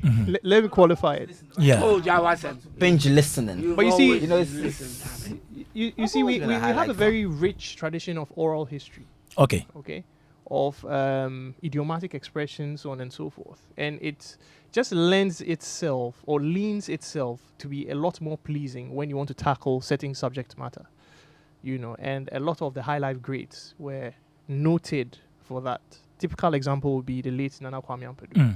But even him as a very experienced, seasoned, and respected songwriter had other people write for him from time to time, you know. So I really wish, you see, when you have an educational system that doesn't prioritize literature and other forms of cultural expressions, you won't expect to have brilliant songwriters later on at the other end of the pipeline. Yeah. It's impossible. So you can't give what you don't have, you know. And these are some of the problems, even outside of the creative space, that sorts of shapes the quality of some of the stuff we get. Also, the very nature of how music is made today has also low-key contributed to a lot of the problems we also see, some of the issues we've been talking about. Back in the day, you'd work with a number of seasoned professionals who were tasked to do specific duties as part of the record making process. And that sort of created a quality control mechanism that would, I mean, you can't just go into the studio and do, well, there was bad music back then, but it wasn't as much as we experience today. And Kofi Ochame said something very interesting. He said today somebody's sitting on a dining table with a laptop, and that person in front of the laptop is the only barrier to quality or the lack of one thereof. So these are things worth keeping in mind. Times change, and sometimes the stuff we churn out would be a direct reflection of the times we're in and some of the challenges we face at any given point in time. The process by which we make music has changed. Yeah. And it's taking out a lot of the sieving processes. Okay. And therefore, the chaff sees the day of light easily. Way too easy. Because you put a plate of rice on the dining table and a laptop with Fruity Loops. Okay? By the time he's done with the rice, he has a new song. All right. So let me go on the phone line now and speak to Reverend Thomas Yosen. Good evening. Good evening. Welcome to Showbiz A to Z. I'm honored. Thank you for having me. Great. So we're also honored to have you this evening because we are celebrating songwriters, and we know you've done so well in the past, written for yourself and other artists as well. So kindly run us through the people you wrote songs for apart from yourself. Okay.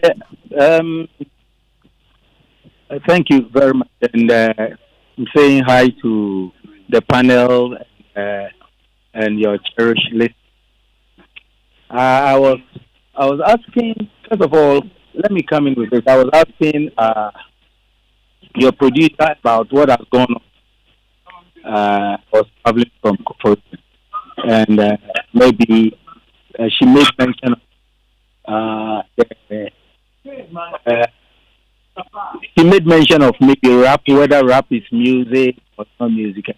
Yeah, that was our initial discussion. We've gone past that. And my view is that, you see, every word has a phonics offer or any note attached to it. So whether you speak it, particular speed, they are all music because it can be written either staff or tonic. Yeah. So they are all music, but just some people feel very reluctant to sit down and write the notes since it's very, very fast when you're writing the notes, using maybe some demi-hemispheres and the rest. Now, music, before you write the music, you have to look at your target group. Who are you writing to? And also not forgetting hooks in the music. Now, ask yourself, is my music going to be generational music or just maybe for 1 or 2 years and it's there? So you sit down, think about all these things before you pen down. And sometimes you get very good melodies in your head. Maybe you record it or write it down if you know how to write music. You write it down, then later on take your time to come out with it. But what I've seen, unfortunately, is that I don't know whether people are hurriedly trying to come out with something or anything comes out. It will be just 1-2 years. We will never hear it again. So is that an observation you've made with songs being produced now? Oh, yeah. A lot of them, and I have a lot of them coming out with mine for myself and for other people. And I don't just stand up and write it. You really think through, pray through before you let it come. And also think about the rhythm, the melody that in which you are writing song. It's so important. And every songwriter has the picture of maybe the song being sung on stage and how the people will react to it. You have to have that as part of your writing. Two, you have to also think about your lyrics, and especially the hook. They are a part of the music that makes the music stay or live beyond you to other genres. Like we came to meet, for instance, the hymns. Why are the hymns still relevant today? Because the people sat down, they look at the lyrics, they look at the melody line, they look at the hooks in the song as to outlive them. That is why we are still singing those songs. Yeah, that's from secular music. You cannot sing, maybe you will not sing it, but you can hum it. Every time you hear something about it, it resonates. Maybe. Please let me establish this. Is there any conflict between Christianity and arts? And I'm asking this because you're a gospel artist. When writing a gospel song, where does arts come to play? In the midst of your Christian faith, because most of you tell us that you write based on inspiration, on vision, on prophecy, and all that. When do you tweak it to become more artistic, and when do you say no? Let me leave it here so it becomes more religious. Oh, okay. It's not about determining to do something. Or you see, in a religious song, you are preaching, or let's say, preaching the word of God through the medium of melody. Okay, so the listener is not only listening to a melody line or maybe a rhythmic part of the music, but it's also being formed.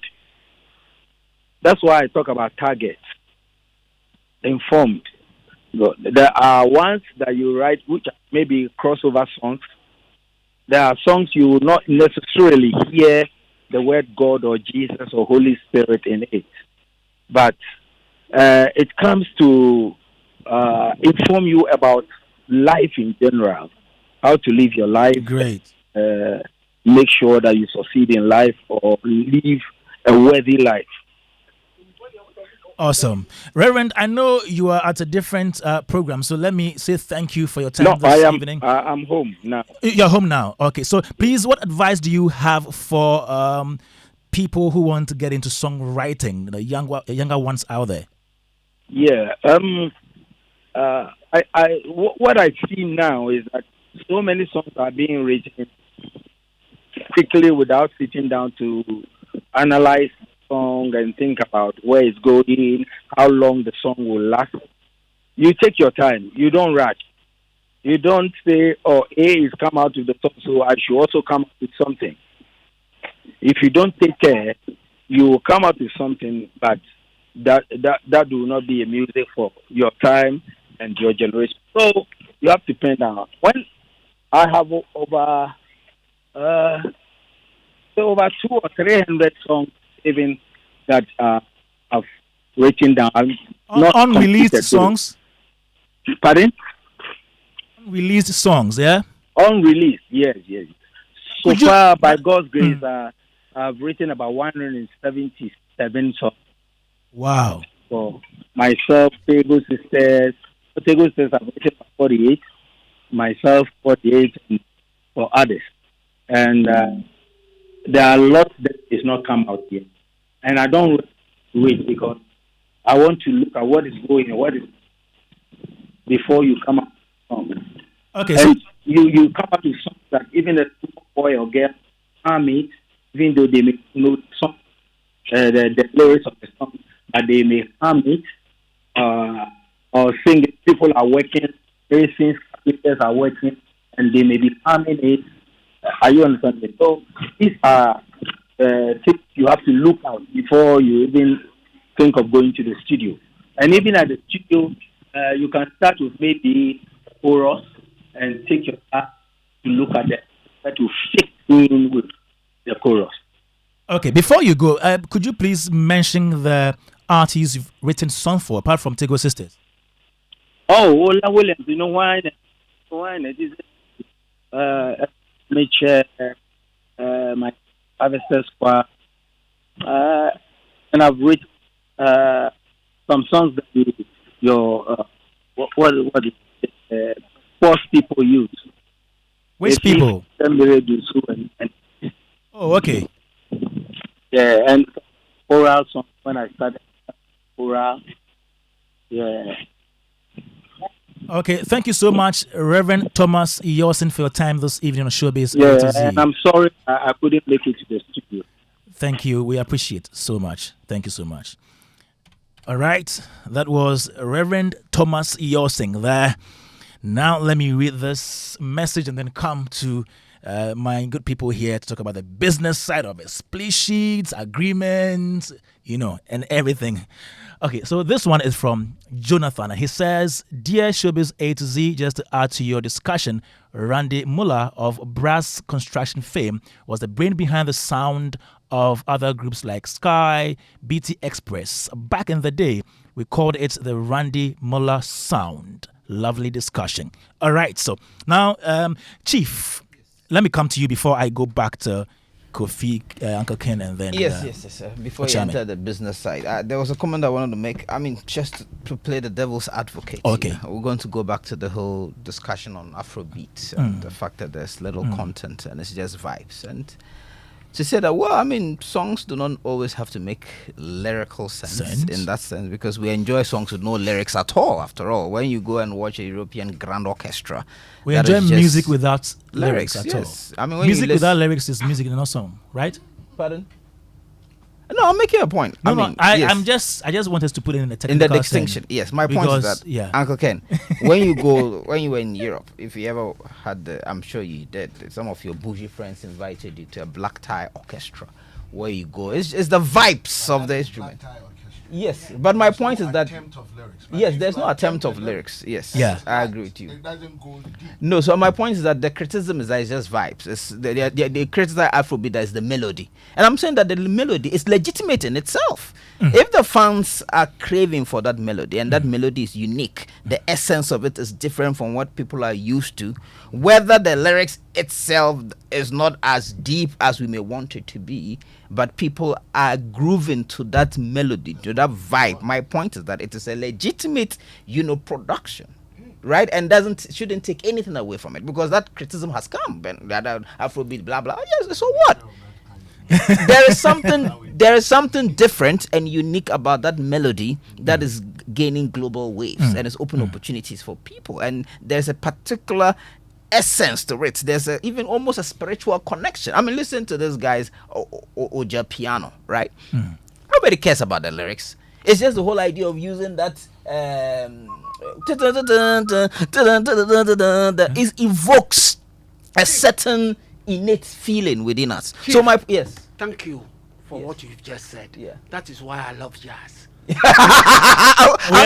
preaching to the converted, right? However, I also want to make a point. A lot of jazz music has no lyrics. It's just the vibes. Instrumentation. It's instrumentation. So I'm saying that one of the things that is making Afrobeat popular today is there's just something different. I mean, you are the expert, about just the sound that people all over the world are gravitating to, and I think it's great. And when we also talk about lyrics, your song doesn't necessarily have to be deep for you to say you've written a good song, right? You can write a song about the most mundane thing in this world. So how do we even describe what a good song is? Should the person sound philosophical? A well-written song, you mean? Wax lyrical about the challenges of climate change? A good song may not be a well-written song. Yes. So my point is, a good song must not necessarily be, in quote, a deep song.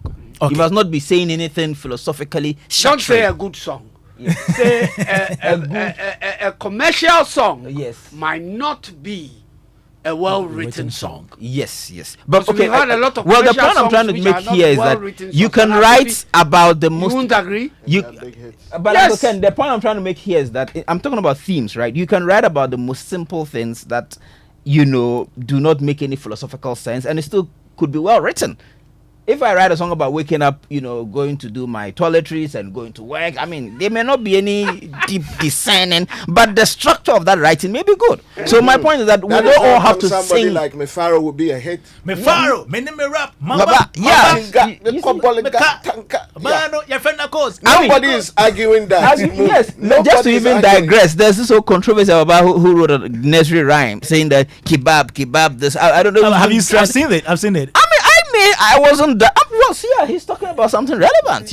As a poet, how would you rate some of the it? rhymes that he's replacing them with, the European rhymes. I mean, some of them. What is it? Hot cross bam, one penny to weapon, please. He's writing about something relevant. Anyway, let me conclude by saying that look, I am a whole champion about using our music to edify. All right. I've said it on this platform thousands of times that we have too many themes about sex and that objectification of women and drinks, and it's like we've imported these hip-hop themes, and that is important to diversify the subject matter of the creativity that we put in there, because at the end of the day, as creatives, we influence the way people think and behave. So I am all for using content that edifies, that promotes a particular value in society, but I also understand that sometimes music also performs a very functional role in society. Sometimes you just want to let your hair down, shake your booty if you're a man. I mean, that's not to objectify, So I also understand that functional purpose of music, All right. Kofi Ochame. Yeah. Kofi Ochame, let's talk about the business side of songwriting. Have we explored that well in Ghana? Well, because of the nature of how things are set up in this country, as we speak, you will even be happy to be given the opportunity to write for another artist and for the artist to actually perform it and promote it. So that being the case, there is zero business, if you ask me. There's nothing that I have charged, so far as I'm concerned, for any material that I have written for anybody. Why? Any one of the people I've worked with. Like I'm telling you, it becomes an opportunity that somebody says you're a songwriter, and yes, I'll sing your song. But you know how happy this is your you'll be? business. It's your work. You see, we've learned it in the books, split sheets. Yeah. Where the studio is there, the distribution companies will require your split sheet on songs, account numbers, names, and every co-writers, performers, everybody who needs flowers from that particular project must get their flowers. You understand? Ask yourself, in this Ghana, which studio has split sheet? Where's the distribution line? Now we're dealing with DistroKid. Why don't they have the split sheets? Now we're dealing with DistroKid, the same distributors that would distribute American music. They are now distributing music worldwide. Is this same Sony? Is this same BMG? Is this same Arista Records that have formed all these distribution companies? Okay, so now it's becoming more professional. I know what a split sheet is. The next time I'm working with an artist and I feel like this is my contribution, I'll make you sign. And when you upload the song, I'll let you put it there with my account. And whatever is due me after your sales, my 3%, my 5% should come to my account without you even touching it. But the modus operandi has been that you are even lucky that somebody will give you that opportunity to write a song for them to sing, based on this same perception that people don't even want people to know that other people wrote the song for them. You can't even come out to say I wrote a song for this person. And that is the problem Kwame Eugene had, so he voiced out. Yeah. That, listen, I didn't even charge you for this in the first place. Just give me my credit. Tell the people that, for him, he said Mr. Drew owed him. Okay, cool. Maybe studio session. Had not paid him. Probably not for the writing. No, for and the you writing. remember Kwame also came up on Keche? Yes. And that one too became... No, darling. So Kwame is the one fighting the songwriting thing. And he's the one receiving all the stones. You get my point. So it is now that the talk has begun, like you have started, and we are looking at, from these conversations, how to structure it, how to get an understanding. But so far, well, there are people who have written songs and say that I'll do an outright sale. I don't want any split sheet matter. Okay, you take money? Because the system is not even in existence. So pay me 5,000 cedis, take the song. And whatever you make from it is yours. I don't care. There are people who have operated like that, and they've written songs for people, and it's worked. That system has worked up to date. And that is the only business form that is happening. When it comes to instrumentalists, they've always taken their money. Akable will come sit play. After you pay him for his guitar, he goes away. He doesn't, if you write his name, you not write, he doesn't care. Because he must eat. Cuckoo trumpeter will come, play his trumpet, take his money and go away. But all these people belong to the split sheet. They do.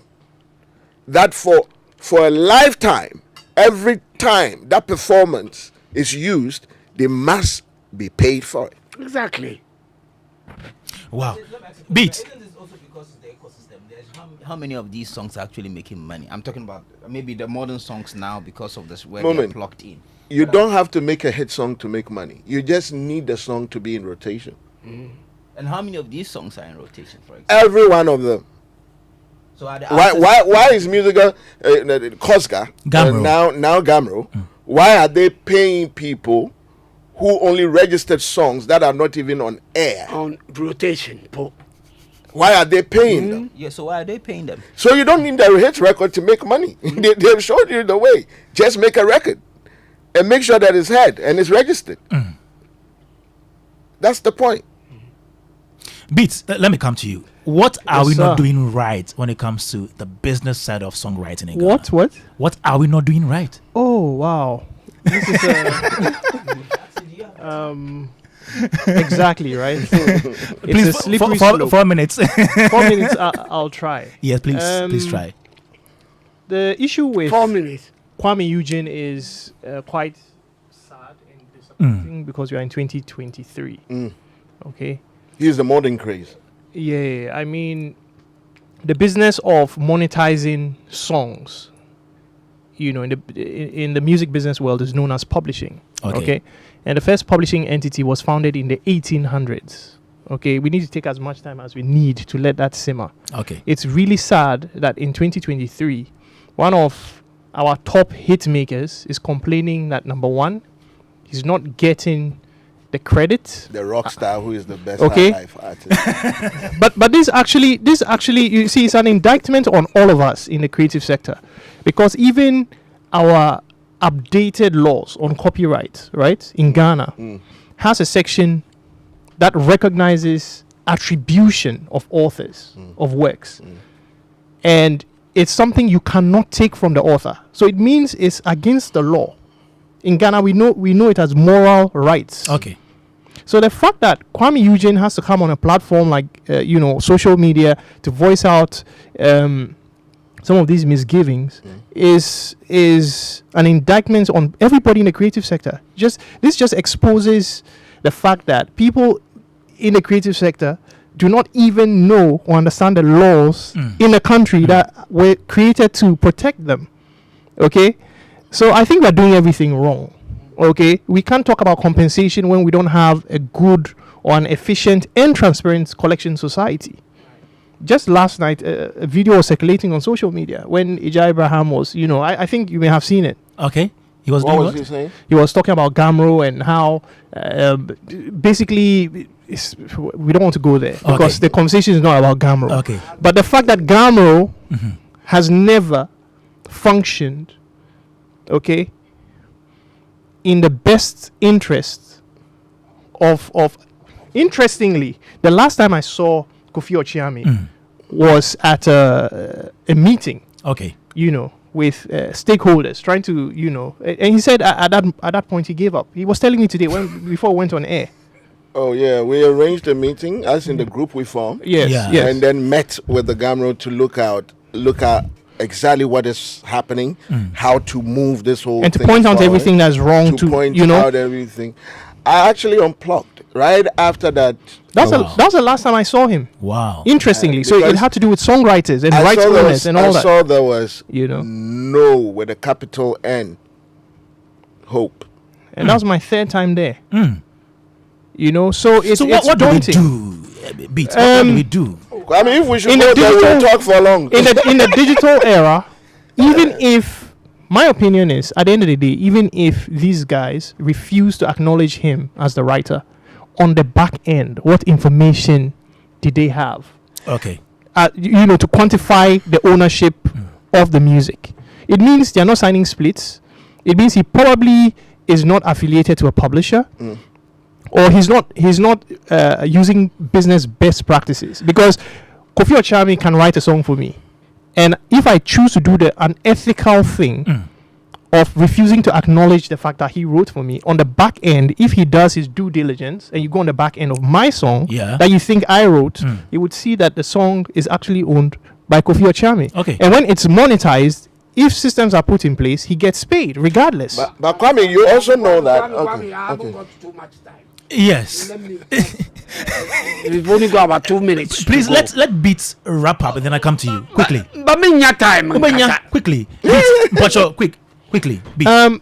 So we are doing a lot of things wrong. Yeah. I think the fact that we consistently have these conversations in the public domain is an indictment on the creative industry here. But in that same vein, because we are not doing our due diligence, we are also delaying the process of the legal frameworks, and regulatory bodies to also equally function.